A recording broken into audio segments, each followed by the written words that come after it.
रब करीम फरमाता है जब मेरा बंदा हाथ उठाता है ना तो मुझे हया आती है कि मैं खाली कैसे लौटा दूं इसके।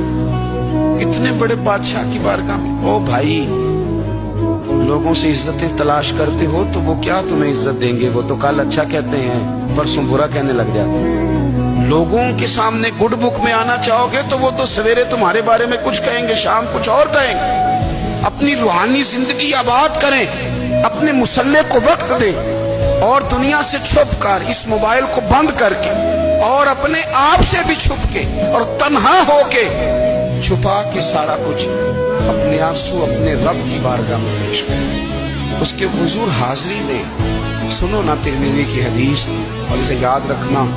नबी पाक अलैहिस्सलाम ने फरमाया अपने दुख लोगों के सामने न बयान करें, सेठों नवाबों को ना बताते फिर, दुनियादारों के सामने जाके ना रोना कि मैं तकलीफ में हूं। और मैं अगर दुनियादारों को दुख बताओगे रब तुम्हें कभी गनी नहीं करेगा। और लोग हैं कि उल्टा मजाक उड़ाएंगे